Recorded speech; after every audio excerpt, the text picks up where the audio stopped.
Dear students, this is Santosh sir. Hope everyone is well.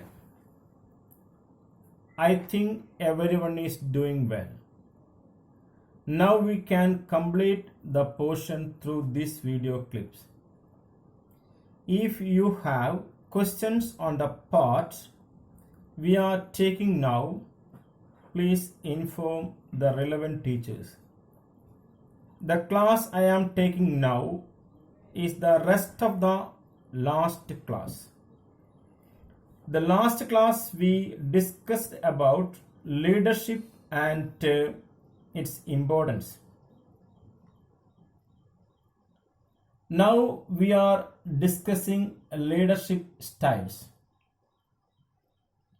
എല്ലാവർക്കും സുഖമെന്ന് വിശ്വസിക്കുന്നു. കഴിഞ്ഞ ക്ലാസ്സിൽ നമ്മൾ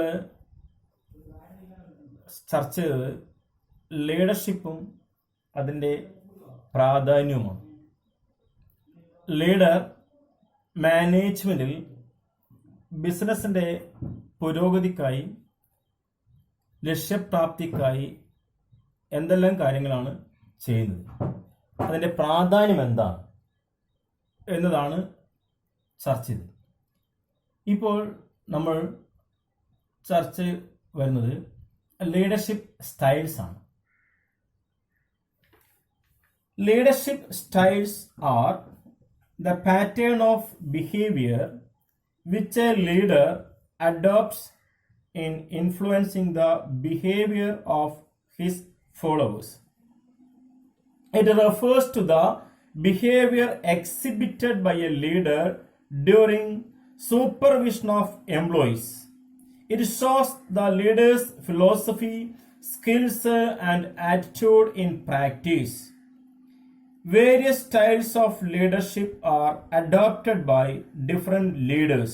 They are autocratic leader, democratic leader, free rein leader, paternalistic leader.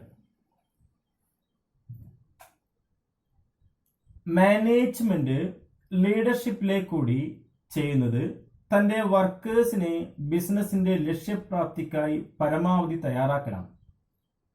അതുകൊണ്ട് തന്നെ ലീഡർ തന്റെ അറിവും കഴിവും പരമാവധി സബോർഡിനേറ്റിലേക്ക് കൂടി പ്രയോജനപ്പെടുത്തുന്നു. അവരെ പല രീതിയിൽ ബിസിനസ് ആവശ്യങ്ങൾക്ക് വേണ്ടി തയ്യാറാക്കുന്നു. ഓരോ വർക്കേഴ്സിന്റെയും അഭിരുചികൾ മനസ്സിലാക്കി ആ വിധത്തിൽ അവരോട് സമീപിക്കുകയും അതിലൂടെ ബിസിനസ് ലക്ഷ്യം പരമാവധി നേടിയെടുക്കാൻ അവരെ പ്രാപ്തമാക്കുകയും ചെയ്യും. വ്യത്യസ്തങ്ങളായുള്ള ലീഡർഷിപ്പ് സ്റ്റൈൽസ് ആണ് പറയുന്നത്. ഒന്നാമത് ഓട്ടോക്രാറ്റിക് ലീഡർ, രണ്ടാമത് ഡെമോക്രാറ്റിക് ലീഡർ, മൂന്നാമത് ഫ്രീ റെയിൻ ലീഡർ, നാലാമത് പാറ്റേണലിസ്റ്റിക് leader. Then first one, autocratic leader.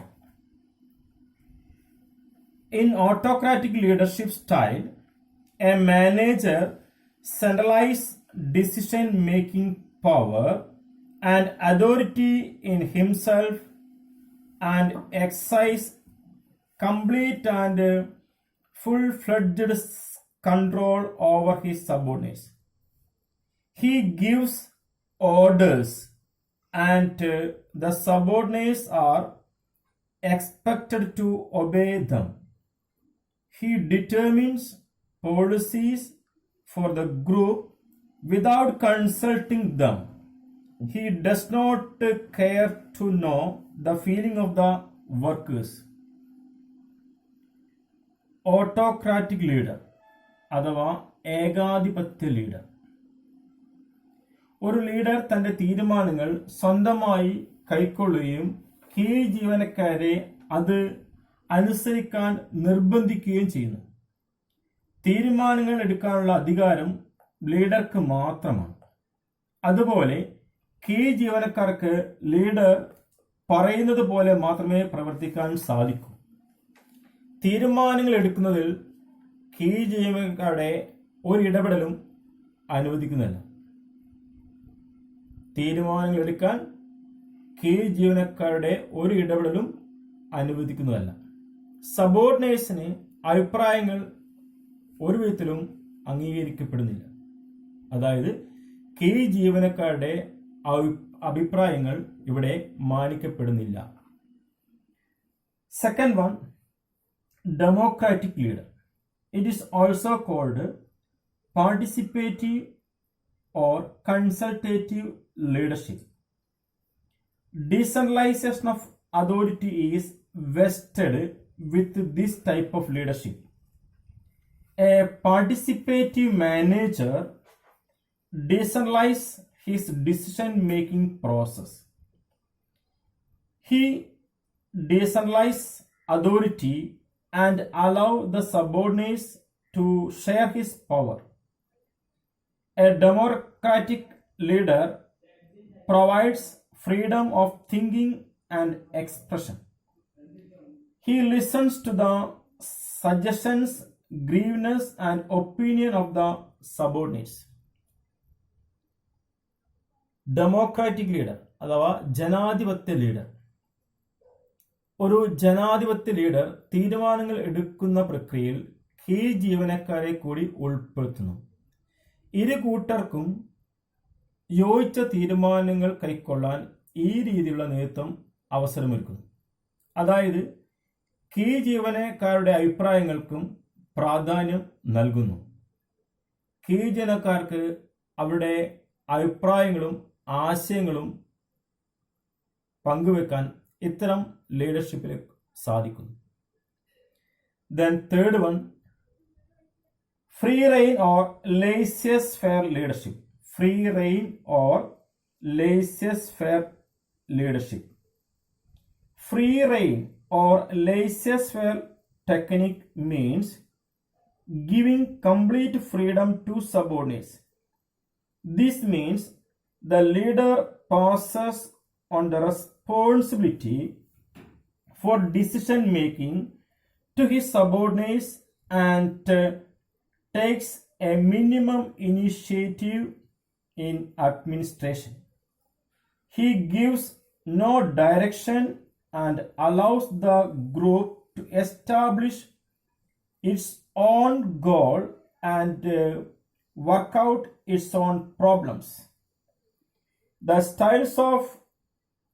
These styles of leadership can produce quick and good results if the subordinates are highly qualified and intelligent and who have a sincere desire to go ahead and perform their responsibility. Laissez-faire leadership അതായത് സ്വതന്ത്രമായുള്ള പ്രവർത്തന സ്വാതന്ത്ര്യം കീഴ് ജീവനക്കാരെ അനുവദിച്ചു കൊടുക്കുക. ഇത്തരത്തിലുള്ള ലീഡർഷിപ്പിൽ തീരുമാനങ്ങൾ എടുക്കാനുള്ള പൂർണ്ണ അധികാരം കീഴ് ജീവനക്കാർക്ക് നൽകുന്നു. അതായത് അവർക്ക് പൂർണ്ണ സ്വാതന്ത്ര്യമാണ് ഇവിടെ നൽകുന്നത്. വളരെ പ്രധാനപ്പെട്ട കാര്യത്തിൽ മാത്രമേ ലീഡർ ഇടപെടുന്നുള്ളൂ. ഇവരുടെ എല്ലാ ആവശ്യങ്ങളും പരമാവധി ലീഡർ നിറവേറ്റി നൽകുന്നു. ഇവിടെ കീഴ് ജീവനക്കാരുടെ കഴിവും സാമർഥ്യവും തെളിയിക്കാൻ ഉള്ള അവസരം പരമാവധി പ്രയോജനപ്പെടുത്തലാണ് നടക്കുന്നത്.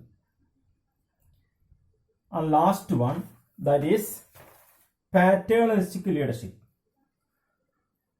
Under this style, the leader assumes that his function is paternal or fatherly. The relationship between the leader and his group is the same as the relationship between father and his family. The leader guides and protects his subordinates as member of his family. As the head of the family, the leader provides good working conditions and fringe benefit to his subordinates. Paternalistic leadership.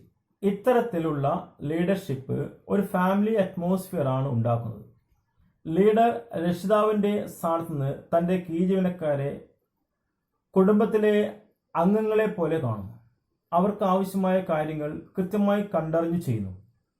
എല്ലാ സബോർഡിനേറ്റ്സിനെയും സംരക്ഷിക്കുകയും അവർക്ക് work ചെയ്യാൻ ആവശ്യമായ ഒരു നല്ല അന്തരീക്ഷം ഉണ്ടാക്കി കൊടുക്കുകയും ചെയ്യുന്നു. Thank you.